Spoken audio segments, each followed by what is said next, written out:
नमस्कार दोस्तों, स्वागत है आपका आज के मुख्य समाचार में, जिसमें सबसे पहली और बड़ी खबर में आपको बताएंगे कि अब नहीं बचेगा तालिबान और पाकिस्तान। भारत और रूस ने मिलकर बनाया ये खास प्लान। दूसरी बड़ी खबर में जिक्र होगा कि अपनी हरकतों का खामियाजा भुगत रहा है चीन। ड्रैगन को हुआ भारी नुकसान, हथियार खरीदने से बच रहे देश। तीसरी बड़ी खबर में जिक्र होगा कि दक्षिण चीन सागर से लेकर पश्चिम एशिया तक हर जगह अनिश्चितता, अफगानिस्तान सबसे बड़ा उदाहरण, राजनाथ सिंह का बड़ा बयान। चौथी बड़ी खबर में आपको बताएंगे कि दशहरा बाद पूरी तरह से मैदान में उतरेगी भारतीय जनता पार्टी।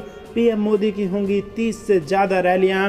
और पांचवी खबर में जिक्र होगा कि भाजपा का 4 करोड़ वोट हासिल करने का लक्ष्य, शक्ति केंद्र और पन्ना प्रमुखों के सहारे उत्तर प्रदेश जीतने की रहेगी कोशिश। दोस्तों, हर एक खबर की गहराई में आपको ले जाएंगे, लेकिन उससे पहले अगर आपको भी देश की सेना और पीएम मोदी पर पूरा भरोसा है और अगर आप भी आज मानते हैं कि उत्तर प्रदेश में फिर से भाजपा की सरकार बनेगी, तो दोस्तों आप अभी इस वीडियो को लाइक कीजिए और इस लाल बटन को दबा के चैनल को फ्री में सब्सक्राइब करके घंटी बजाकर कमेंट में लिखिए जय हिंद। दोस्तों, रुक करते हैं सबसे पहले और बड़ी खबर की तरफ। अब नहीं बचेगा तालिबान और पाकिस्तान, भारत और रूस ने मिलकर बनाया है ये खास प्लान। जी हाँ दोस्तों, अफगानिस्तान में तालिबान के कब्जे के बाद से ही पूरी दुनिया को खतरा बना हुआ है। तालिबान की कट्टरता और जिहाद की आंच अब मध्य एशिया के दूसरे देशों तक पहुंचने वाली है।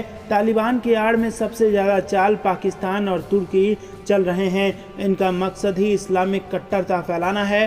हालांकि इस चाल को नाकाम करने के लिए अब भारत और रूस ने हाथ मिला लिया है। एनएसए अजीत डोभाल और रूसी समकक्ष निकोले पुत्रुसेव के बीच हुई मुलाकात के दौरान मध्य एशियाई देशों की सुरक्षा को लेकर भी काफ़ी देर तक चर्चा हुई। मामले के जानकारों ने बताया कि इस बात के ठोस संकेत मिले हैं कि तुर्की और पाकिस्तान मध्य एशिया के इन देशों में एनजीओ के जरिए अपनी पैठ बनाने में जुटे हुए हैं। इन एनजीओ को इस्लामीकरण के प्रयासों को पूरा करने में तुर्की की तरफ से तकनीकी सहयोग भी मिल रहा है। मध्य एशियाई देशों में इस्लाम माना जाता है, लेकिन ये तालिबान जितना कट्टर नहीं है। ऐसा माना जा रहा है कि पाकिस्तान और तुर्की के इशारों पर अब कट्टरवाद इस्लाम के प्रसार के मिशन को पूरा करने के लिए तालिबान शासित अफगानिस्तान का सहारा लिया जाएगा। अल-कायदा का सहयोगी इस्लामिक मूवमेंट ऑफ उज्बेकिस्तान का अफगानिस्तान में सक्रिय कैडर है। तो दोस्तों, आपको बता दें कि अफगानिस्तान कट्टरवाद को दूसरे देशों में फैला सकता है। इसको लेकर भारत और रूस अब एकजुट हो गए हैं और मिलकर कुछ खास प्लान बना लिए हैं भारत और रूस ने। इसी के साथ दोस्तों रुक करते हैं अगली बड़ी खबर की तरफ। अपनी हरकतों का खामियाजा भुगत रहा है चीन। ड्रैगन को भारी नुकसान, हथियार खरीदने से बच रहे हैं देश। यहाँ दोस्तों, पिछले कुछ सालों में भारी उछाल के बाद चीन के हथियार निर्यात में अब कमी आ गई है। साल 2004 से 13 के बीच चीन के हथियार निर्यात में करीब 3 गुने की बढ़ोतरी देखी गई थी, लेकिन 2014 से 18 तक सिर्फ 2.7% ही बढ़ोतरी देखी गई है। द नेशनल इंटरेस्ट में लिखते हुए माइकल पैक ने कहा है कि एशिया में चीन की अधिक आक्रामक विदेश नीति ने उसके हथियारों के निर्यात में बाधा उत्पन्न की है। दोस्तों, एग्रेसिव है चीन, आक्रामक है चीन और इससे चीन को हो रहा है नुकसान। चीन का हथियार अब कोई देश नहीं खरीद रहे हैं। रुक करते हैं अगली बड़ी खबर की तरफ, लेकिन उससे पहले आप दोस्तों वीडियो को लाइक करना मत भूलिएगा। आपको बता दें कि दक्षिण चीन सागर से लेकर पश्चिम एशिया तक हर जगह अनिश्चितता का माहौल है। अफगानिस्तान इसका सबसे बड़ा उदाहरण है। राजनाथ सिंह ने दिया है ऐसा बयान। जी हाँ दोस्तों, रक्षा मंत्री राजनाथ सिंह ने गुरुवार को कहा कि दुनिया में हर जगह अनिश्चितता और अफगानिस्तान में मौजूदा घटनाक्रम इसका एक उदाहरण है। राजनाथ सिंह ने सतह से हवा में मार करने वाले मध्यम दूरी की मिसाइल MRSAM को भारतीय वायुसेना में शामिल करने के लिए राजस्थान के जैसलमेर में आयोजित एक कार्यक्रम में कहा, चाहे वो दक्षिण चीन सागर हो, हिंद महासागर क्षेत्र हो, हिंद प्रशांत क्षेत्र हो या पश्चिम एशिया हो, हम हर जगह अनिश्चितता देख रहे हैं। अफगानिस्तान में मौजूदा घटनाक्रम इसका एक उदाहरण है। उन्होंने कहा कि वैश्विक परिदृश्य बहुत तेजी से और अप्रत्याशित तरीके से बदल रहा है। सिंह ने कहा कि इस बदलते वैश्विक परिदृश्य के बीच राष्ट्रों के बीच समीकरण भी उनके हितों के अनुसार तेजी से बदल रहे हैं। इसी के साथ राजनाथ सिंह ने कहा कि बदलती भू राजनीति, व्यापार, अर्थव्यवस्था के साथ साथ वर्तमान सुरक्षा परिदृश्य को भी प्रभावित कर रही है। उन्होंने कहा कि ऐसी स्थिति में हमारी सुरक्षा की ताकत और हमारी आत्मनिर्भरता एक उपलब्धि नहीं बल्कि एक आवश्यकता है। अगस्त के मध्य में तालिबान ने अफगानिस्तान पर नियंत्रण कर लिया था और उसने पश्चिमी देशों द्वारा समर्थित पिछले निर्वाचित नेतृत्व को हटा दिया था। तालिबान के उच्च पदस्थ सदस्यों को शामिल करते हुए एक अंतरिम मंत्रिमंडल का गठन किया गया था। तो दोस्तों, आपको बता दें, रक्षा मंत्री ने अपने देश के सेना के मजबूत होने की बात के साथ साथ ये भी कहा है कि दक्षिण चीन सागर से लेकर पश्चिम एशिया तक हर जगह अनिश्चितता का माहौल है। ऐसे में भारत को आत्मनिर्भर बनना ही होगा और ये हमारा चयन नहीं बल्कि हमारे लिए ये जरूरी है। रुक करते हैं अगली बड़ी खबर की तरफ, जो कि उत्तर प्रदेश के चुनाव से जुड़ी आ रही है। दशहरा बाद पूरी तरह से मैदान में उतरेगी भारतीय जनता पार्टी। पीएम मोदी की होंगी 30 से ज्यादा रैलियां। जी हाँ दोस्तों, उत्तर प्रदेश में होने वाले विधानसभा चुनाव को देखते हुए अब बीजेपी भी पूरी तरह से तैयारी में जुट गई है। इसी के चलते अब पार्टी के दिग्गज नेताओं की रैलियां भी प्रदेश में होने जा रही हैं।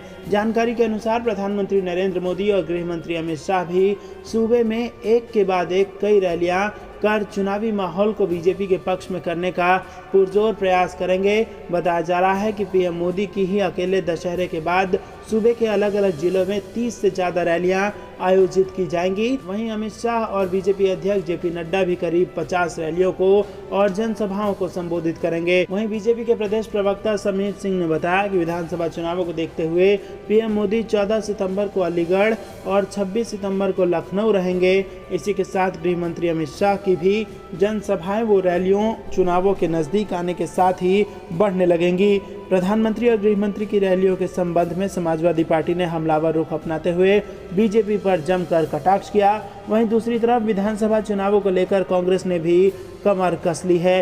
कांग्रेस प्रदेश अध्यक्ष अजय कुमार लल्लू ने बताया कि प्रियंका गांधी 10 सितंबर को कांग्रेस मुख्यालय पर सुबह 10 बजे सबसे पहले यूपी कांग्रेस की एडवाइजरी एंड स्ट्रेटेजी कमेटी के साथ बैठक करेंगी। दोस्तों, रुक करते हैं अगली बड़ी खबर की तरफ, लेकिन उससे पहले अगर आपको भी पूरा भरोसा है कि फिर से आ रही है योगी सरकार, तो आप इस वीडियो को लाइक करना मत भूलिएगा। दोस्तों, अगली बड़ी खबर में आपको बता दें कि मिशन उत्तर प्रदेश में भाजपा का 4 करोड़ वोट हासिल करने का है लक्ष्य। शक्ति केंद्र और पन्ना प्रमुखों के सहारे जीतने की है कोशिश। जी हाँ दोस्तों, वर्ष 2017 के उत्तर प्रदेश विधानसभा चुनाव में भाजपा को 3.44 करोड़ पॉपुलर वोट मिले थे। किसान आंदोलन, महंगाई, ब्राह्मणों की तथाकथित नाराजगी और विपक्षी दलों से कमजोर तालमेल जैसे तमाम समीकरणों के बीच भाजपा इस विधानसभा चुनाव में 4 करोड़ से ज्यादा पॉपुलर वोट पाने का लक्ष्य लेकर चुनावी मैदान में उतरेगी। इसके लिए पन्ना प्रमुखों से लेकर उच्च स्तर के कार्यकर्ताओं की सक्रिय मोड में लाया जाएगा। वहीं पार्टी का दावा है कि वो समाज के सभी समीकरणों को साधते हुए सरकार के काम के आधार पर ये लक्ष्य हासिल करने में कामयाब रहेगी। उत्तर प्रदेश भाजपा का दावा है कि उसके पास प्रदेश में 2 करोड़ सक्रिय सदस्य हैं। पार्टी की कोशिश है कि वो चुनाव के पहले अपने इन्हीं 2 करोड़ कार्यकर्ताओं तक पहुंचे और उन्हें उनकी योग्यता के अनुसार चुनावी भूमिका से जोड़ दे। कार्यकर्ताओं को पन्ना प्रमुख से लेकर बूथ संयोजक तक की भूमिका में कहीं भी लगाएं और उन्हें उसके क्षेत्र में आने वाले सभी वोटरों का वोट डालना सुनिश्चित कराएं। अगर वो अपने सभी 2 करोड़ कार्यकर्ताओं को चुनाव से जोड़ने में सफल हो जाती है तो 4 करोड़ वोट हासिल करने का लक्ष्य पाना मुश्किल नहीं होगा। उत्तर प्रदेश भाजपा के शीर्ष नेता संजय चौधरी ने एक बड़े अखबार से कहा कि भाजपा का लक्ष्य समाज के सभी वर्गों को साथ लेकर अपना सामाजिक आधार बढ़ाने का है। प्रबुद्ध वर्ग जैसे सम्मेलनों के जरिए वो केवल ब्राह्मणों को ही अपने साथ जोड़ने की कोशिश नहीं कर रही है, बल्कि किसी भी प्रोफेशनल वर्ग के लोगों के बीच पार्टी की विचारधारा की स्वीकार्यता बढ़ाना पार्टी का लक्ष्य है। पार्टी की रणनीतिक सोच प्रभारियों की नियुक्ति में भी साफ दिखाई पड़ रही है। प्रभारियों की नियुक्ति में केवल सामाजिक समीकरणों का ही ध्यान नहीं रखा गया है, बल्कि युवा और प्रोफेशनल लोगों को पार्टी में बढ़ावा देने की रणनीति भी साफ दिखाई पड़ रही है। धर्मेंद्र प्रधान के रूप में पार्टी ने ओबीसी समुदाय को आगे रखने की नीति को मजबूती से आगे बढ़ाया है, तो सरोज पांडे और अनुराग ठाकुर को प्रमुखता देकर सवर्णों को भी संदेश देने की कोशिश की है। उत्तर प्रदेश के भूतपूर्व मुख्यमंत्री कल्याण सिंह की मृत्यु के कारण पार्टी का चुनावी कामकाज लगभग 1 हफ्ते प्रभावित रहा। अब वो तेजी के साथ चुनावी मोड़ में आगे बढ़ने जा रही है। 10 सितंबर से ही सभी मंडलों की समीक्षा का कामकाज शुरू कर दिया जाएगा। पार्टी 11 सितंबर से बूथ विजय अभियान चलाने जा रही है। इसी दिन पन्ना प्रमुखों का एक बड़ा सम्मेलन करने की तैयारी है, जिसे पार्टी के राष्ट्रीय अध्यक्ष जेपी नड्डा संबोधित करेंगे। मुख्यमंत्री योगी आदित्यनाथ और उप मुख्यमंत्री दिनेश शर्मा और केशव प्रसाद मौर्य इसमें शामिल हो सकते हैं। दोस्तों, रुक करते हैं अगली बड़ी खबर की तरफ। तालिबान की वापसी के बाद सुरक्षा को लेकर अमित शाह की अध्यक्षता में पहली हाई लेवल बैठक और इन मुद्दों पर होगा मंथन। जी हाँ दोस्तों, आपको बता दें, गृह मंत्री अमित शाह ने उच्च स्तरीय बैठक में जम्मू कश्मीर में सुरक्षा के ताज़ा हालात और विकास कार्यों की समीक्षा की। बैठक में उपराज्यपाल Manoj Sinha, NSA Ajit Doval, chief of army staff Bipin Rawat, गृह सचिव अजय भल्ला और खुफिया ब्यूरो के प्रमुख अरविंद कुमार के साथ सरकार के अन्य वरिष्ठ अधिकारी मौजूद थे। अफगानिस्तान में तालिबान के काबिज होने के बाद पाकिस्तान की ओर से आतंकियों की घुसपैठ की नई कोशिशों को देखते हुए इस बैठक को काफ़ी अहम माना जा रहा है। समझा जा रहा है कि सुरक्षा एजेंसियों की ओर से बैठक में पाकिस्तान से सटी सीमा पर सुरक्षा तैयारियों की जानकारी दी गई। पाकिस्तान की ओर से फरवरी से युद्ध विराम समझौते के उल्लंघन की घटना नहीं हुई है, लेकिन सीमा पार लॉन्च पैड पर बड़ी संख्या में आतंकियों की मौजूदगी की सूचना आ रही है। यही नहीं, कुछ खुफिया रिपोर्टों में अफगानिस्तान प्रशिक्षित आतंकियों के गुलाम कश्मीर में पहुंचने की बात कही जा रही है। उच्च पदस्थ सूत्रों के अनुसार अमित शाह ने आतंकी घुसपैठ को रोकने के लिए सभी कदम उठाने का निर्देश दिया। उन्होंने साफ कर दिया कि मोदी सरकार की आतंकवाद के खिलाफ जीरो टॉलरेंस की नीति है और इसके खिलाफ कार्रवाई के लिए सुरक्षा एजेंसियों को पूरी छूट है। उन्होंने आतंकियों की ओर से ड्रोन और अन्य नई तकनीक के इस्तेमाल को देखते हुए सुरक्षा तैयारियों को भी अत्याधुनिक बनाने पर जोर दिया है। इसी के साथ आपको बता दें, ध्यान देने की बात यह है कि जम्मू एयरबेस पर ड्रोन हमले के बाद जम्मू कश्मीर के सभी अहम ठिकानों को एंटी ड्रोन तकनीक से लैस कर दिया गया है और इसके साथ ही पाकिस्तान से लगी सीमा और नियंत्रण रेखा पर भी संवेदनशील स्थानों पर इस तकनीक का इस्तेमाल किया जा रहा है। इस तकनीक के लगाने के बाद बड़ी संख्या में ड्रोन को मार गिराने में सफलता मिली है। सूत्रों के अनुसार बैठक में अनुच्छेद 370 के निरस्त होने के बाद जम्मू कश्मीर के अंदरूनी हालात में आए सकारात्मक बदलावों पर भी चर्चा हुई। इस क्रम में मोदी सरकार द्वारा शुरू की गई परियोजनाओं की प्रगति की समीक्षा की गई। अमित शाह ने केंद्रीय योजनाओं का लाभ जनता तक पहुंचाने के लिए स्थानीय प्रशासन की प्रशंसा की और विकास की गति को और तेज करने की जरूरत पर बल दिया। तो दोस्तों, अगर आप भी मोदी सरकार के इन बड़े फैसलों से खुश हैं और समर्थन करते हैं तो दोस्तों, वीडियो को लाइक अभी तक नहीं किया तो प्लीज लाइक कर दीजिए। आपको बता दें, दरअसल जम्मू कश्मीर में कायम हुई शांति व्यवस्था पाकिस्तान की आंखों में खटक रही है। खुफिया एजेंसियों के मुताबिक गुलाम कश्मीर में लॉन्चिंग पैड पर आतंकियों की गतिविधियां बढ़ गई हैं। सूत्रों का कहना है कि पाकिस्तानी खुफिया एजेंसी ISI ने आतंकी सरगनाओं को भारत में हमले को अंजाम देने के लिए जिम्मेदारी सौंपी है। हाल ही में अफगानिस्तान की जेल से रिहा किए गए इस्लामिक स्टेट खुरासन के आतंकियों को गुलाम कश्मीर में भेजा गया है। यही कारण है कि मौजूदा वक्त में सुरक्षा बल हाई अलर्ट पर हैं। अधिकारियों का कहना है कि भारत और पाकिस्तान में गत फरवरी में युद्ध विराम समझौते के बाद से सीमा पर घुसपैठ लगभग रुक गई थी, लेकिन अफगानिस्तान में तालिबान की वापसी के बाद गुलाम कश्मीर यानी POK में आतंकी गतिविधियां अब बढ़ गई हैं। हालांकि देश के सुरक्षा बल किसी भी स्थिति से निपटने के लिए पूरी तरह से तैयार हैं। दोस्तों, रुक करते हैं अगली बड़ी खबर की तरफ। मुस्लिम समाज से जुड़ने विभिन्न बोर्ड और समितियों में यूपी सरकार की ताबड़तोड़ नियुक्तियां। जी हाँ दोस्तों, मुस्लिम से जुड़े विभिन्न बोर्ड और समितियों में गुरुवार को यूपी सरकार द्वारा ताबड़तोड़ नियुक्तियां की गई हैं। वैसे तो इन नियुक्तियों का होना आम बात है, लेकिन क्योंकि चुनाव नज़दीक है, ऐसे में सरकार के हर फैसले को राजनीतिक चश्मे से देखा जा रहा है। गुरुवार को यूपी सरकार द्वारा उत्तर प्रदेश सिया सेंट्रल वक्फ बोर्ड, उत्तर प्रदेश उर्दू अकादमी की कार्यकारिणी, उत्तर प्रदेश राज्य हज समिति की कार्यकारिणी, उत्तर प्रदेश फखरुद्दीन अली अहमद मेमोरियल कमेटी में नियुक्तियों की घोषणा कर दी गई है। जानकारी मिली है कि उत्तर प्रदेश सरकार ने वक्फ बोर्ड के कई सदस्यों के नामित कर दिया गया है उनको। और दोस्तों, आपको बता दें, लंबे समय बाद योगी सरकार द्वारा उत्तर प्रदेश राज्य हज समिति की कार्यकारिणी का भी ऐलान कर दिया गया है। यूपी सरकार में मंत्री से लेकर कई दूसरे वरिष्ठ लोगों को इसका हिस्सा बनाया गया है। दोस्तों रुक करते हैं अगली बड़ी खबर की तरफ। तालिबान को चेतावनी, पड़ोसी देशों के लिए खतरा ना बने अफगानिस्तान। ब्रिक्स बैठक में पुतिन का बड़ा बयान। जी हाँ दोस्तों, रूसी राष्ट्रपति व्लादिमीर पुतिन ने 13वें ब्रिक्स सम्मेलन में अफगानिस्तान के मुद्दे पर बातचीत की है। उन्होंने कहा है कि अफगानिस्तान को अपने पड़ोसी देशों के लिए खतरा नहीं बनना चाहिए। उन्होंने कहा कि पड़ोसी देशों के लिए आतंकवाद, ड्रग्स तस्करी जैसा खतरा अफगानिस्तान को नहीं पैदा करना चाहिए। पुतिन बोले कि अमेरिका सेना और उनके सहयोगी देशों की सेनाओं की वापसी के बाद अफगानिस्तान एक नई त्रासदी में घिर गया है और अभी तक ये स्पष्ट नहीं है कि ये दुनिया और क्षेत्र की सुरक्षा को किस तरह से प्रभावित करेगा। हम सभी देशों ने इस मुद्दे पर विशेष रूप से ध्यान दिया है।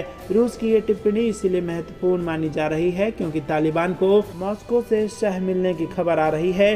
रूस के अलावा चीन की तरफ से तालिबान के लिए समर्थन वाला रवैया दिखाया गया है। पाकिस्तान तो खुलकर दुनिया के सामने आ चुका है। ऐसे में पुतिन की इस सख्त टिप्पणी के बड़े निहितार्थ हो सकते हैं। दोस्तों आपको बता दें कि प्रधानमंत्री नरेंद्र मोदी ने 13वें ब्रिक्स शिखर सम्मेलन की अध्यक्षता की।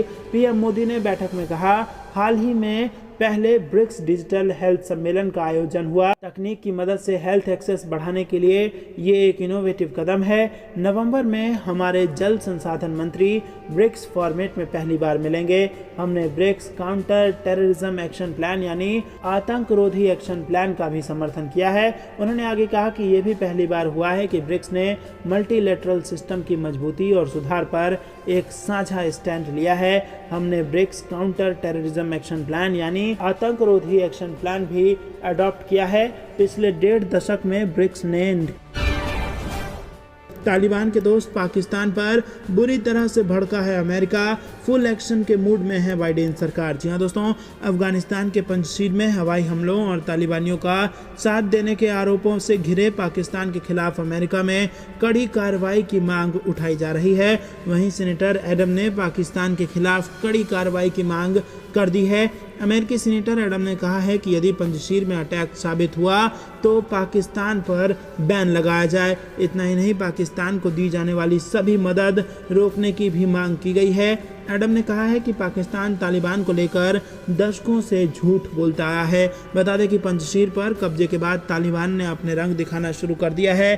तालिबान ने पंजशीर के शेर कहे जाने वाले अहमद शाह मसूद की मज़ार तोड़ दी है। आरोप है कि पाकिस्तान तालिबानियों का साथ दे रहा है। गौरतलब है कि 2001 में अलकायदा के आतंकियों ने शाह मसूद की हत्या की थी और अब अहमद शाह मसूद के बेटे अहमद मसूद तालिबान को टक्कर दे रहे हैं, तालिबान के खिलाफ लड़ रहे हैं। हालांकि तालिबान पंजशीर पर कब्जा कर चुका है। राजधानी बाजारक में तालिबान उत्पात मचा रहा है। आपको बता दें, तालिबानी आतंकियों ने काबुल में नॉर्वे के दूतावास को अपने कब्जे में ले लिया है और इसी बीच अब अमेरिका में बढ़ रही है पाकिस्तान की मुश्किलें और अमेरिका के सीनेटर कह रहे हैं कि पाकिस्तान पर प्रतिबंध लगाया जाए और कड़ा से कड़ा एक्शन होना चाहिए पाकिस्तान के ऊपर। दोस्तों, क्या आप भी ऐसा मानते हैं कि पाकिस्तान आतंकियों को पालता है और अमेरिका के खिलाफ जाकर तालिबान की पाकिस्तान ने मदद की है और उसको कड़ी से कड़ी सबक सिखाए जाने की ज़रूरत है? तो हाँ या ना में अपनी राय बताइए और वीडियो को लाइक करना मत भूलिएगा। दोस्तों, रुक करते हैं अगली बड़ी खबर की तरफ। सुपर पावर बनने के लिए चोरी कर रहा है चीन। ड्रैगन ने अमेरिकी टेक्नोलॉजी को बनाया निशाना। जी हाँ दोस्तों, चीन अमेरिका को पीछे छोड़कर दुनिया की अगली महाशक्ति बनना चाहता है। द नेशनल इंटरेस्ट में प्रकाशित एक रिपोर्ट के अनुसार इसके लिए ड्रैगन संयुक्त राज्य अमेरिका को अलग थलग करने के साथ साथ नियम आधारित अंतर्राष्ट्रीय प्रणाली को तोड़ने की कोशिश में है, जिसे अमेरिकी और उसके सहयोगियों ने द्विपक्षीय विश्व युद्ध के अंत के बाद से स्थापित किया है। दोस्तों, रुक करते हैं अगली बड़ी खबर की तरफ। पाकिस्तान सीमा के पास तैयार हुआ भारत का रनवे, उतरे सुखोई जगुआर। राजनाथ सिंह बोले कि हर चुनौती के लिए हम हैं तैयार। जी हाँ दोस्तों, राजस्थान के जैसलमेर में गुरुवार को बाड़मेर हवाई पर स्पेशल एयर स्ट्रिप की शुरुआत की गई है और पाकिस्तान से सटी सीमा पर सुखोई और जगुआर जैसे वायुसेना के लड़ाकू विमानों ने यहां पर अपना दम दिखाया है और हाईवे पर लैंडिंग कर दी है। केंद्रीय मंत्री नितिन गडकरी, रक्षा मंत्री राजनाथ सिंह की मौजूदगी में इसकी शुरुआत की गई है। खास बात यह है कि दोनों मंत्री भी वायुसेना के स्पेशल विमान से इसी एयर स्ट्रिप पर आए थे और इस कार्यक्रम में रक्षा मंत्री राजनाथ सिंह ने कहा कि पाकिस्तान बॉर्डर से ये एयर स्ट्रिप कुछ ही दूरी पर है। ये सिद्ध करता है कि भारत किसी भी चुनौती के लिए हमेशा तैयार है। 3 किलोमीटर लंबे इस स्ट्रेच को 19 महीने में तैयार किया गया है। कोरोना काल में भी इसे तैयार किया गया है। राजनाथ सिंह ने कहा कि एयर स्ट्रिप के साथ साथ 3 हेलीपैड भी तैयार हुए हैं। ऐसे में सिर्फ युद्ध ही नहीं बल्कि प्राकृतिक आपदा या किसी अन्य आपदा के वक्त भी ये काम आएंगे। भारत की तीनों सेनाओं आम लोगों की मदद करने के लिए हमेशा तैयार है। रक्षा मंत्री ने कहा कि बॉर्डर पर सेनाओं ने हमेशा साथ दिया है। देश के अलग अलग हिस्सों पर हाईवे पर 20 जगहों पर ऐसी एयर स्ट्रिप तैयार हो रही है। अलग अलग जगहों पर हेलीपैड भी बनाए जा रहे हैं। तो दोस्तों आपको बता दें कि पाकिस्तान की सीमा से कुछ ही दूर स्थित करीब 4 किलोमीटर लंबी एयर स्ट्रिप पर वायुसेना के लड़ाकू विमान लैंड कर सकेंगे। यहाँ पर गुरुवार को रनवे पर सुखोई लड़ाकू विमान ने फ्लाई पास किया और साथ ही जगुआर और एयरफोर्स के अन्य विमान भी इस दौरान यहां पर दिखाई दिए। खास बात यह है कि ये air strip Bharat Pakistan border के पास ही है। ऐसे में भविष्य में सामरिक रूप से भी इसकी काफ़ी ज़्यादा अहमियत होगी। हाईवे पर इस तरह की एयर स्ट्रिप की कई अहम भूमिकाएं होती हैं। यहाँ पर करीब 4 एयरक्राफ्ट को पार्क करने की सुविधा भी होगी। तो दोस्तों क्या आप भी मोदी सरकार के इस काम से खुश हैं और पूरा समर्थन करते हैं? लाइक करके अपना समर्थन दर्ज कराइए और हाँ या ना में अपनी राय हमें ज़रूर बताइए। आपको बता दें वायुसेना पिछले कुछ वक्त से लगातार देश के अलग अलग हिस्सों में नेशनल हाईवे पर इस तरह के एयर स्ट्रिप बनाने पर फोकस कर रहा है। ये पहला नेशनल हाईवे नहीं है जहाँ इस तरह की एयर स्ट्रिप तैयार हुई है। इससे पहले उत्तर प्रदेश के आगरा लखनऊ एक्सप्रेसवे पर भी सुखोई लैंड कर चुका है। दोस्तों रुक करते हैं अगली बड़ी खबर की तरफ। अफगानिस्तान को लेकर भारत रूस में क्या बात हुई? दोनों देशों ने तालिबान को लेकर दे दी है चेतावनी। जी हाँ दोस्तों आपको बता दें अफगानिस्तान में तालिबान का शासन आने के बाद से हालात बन रहे हैं जैसे उन पर भारत नजरें बनाए हुआ है। भारत अलग अलग देशों के साथ चर्चा कर रहा है और इसी कड़ी में रूस के साथ बातचीत हुई है। रूस के राष्ट्रीय सुरक्षा सलाहकार ने भारत दौरे पर अजीत डोभाल से बात की।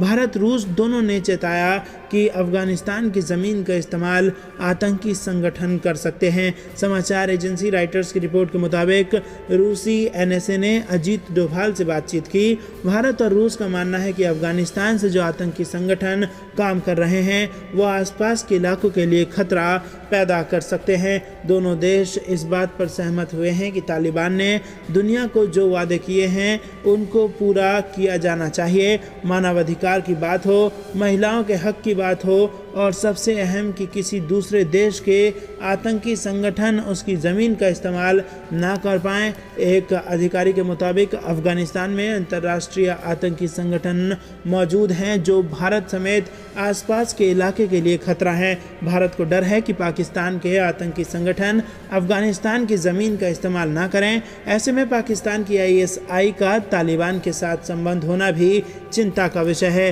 तो दोस्तों आपको बता दें कि भारत और रूस ने मिलकर की है बातचीत। अब भारत और रूस एक साथ मिलकर ट्रैफिकिंग, माइग्रेशन और आतंकवाद के मसले पर काम कर सकेंगे और भारत रूस लंबे वक्त से सामरिक दृष्टि से काफ़ी करीब आए हैं। ऐसे में जब अमेरिका यहाँ से चला गया है तब दोनों देशों का अफगानिस्तान के मसले पर रोल काफ़ी ज़्यादा अहम हो जाता है। भारत की ओर से पहले भी कई बार चेतावनी दी गई है कि अफगानिस्तान की धरती का उपयोग आतंकी संगठन ना कर पाएं। अफगानिस्तान में पहले ही पाकिस्तान के कई आतंकी संगठन एक्टिव हैं जिसमें लश्कर और जैशे नाम शामिल हैं। इसी के साथ हक्कानी नेटवर्क तो तालिबान की सरकार का हिस्सा ही बन चुका है। तो दोस्तों इन आतंकियों से निपटने के लिए तैयार है भारत और न केवल भारत, रूस और भारत एक साथ मिलकर चेतावनी दे दी गई है तालिबान को कि अपनी ज़मीन का इस्तेमाल आतंकियों के लिए ना होने दे और भारत को उससे कोई खतरा नहीं होना चाहिए। रुक करते हैं अगली बड़ी खबर की तरफ। प्रधानमंत्री नरेंद्र मोदी का सितंबर में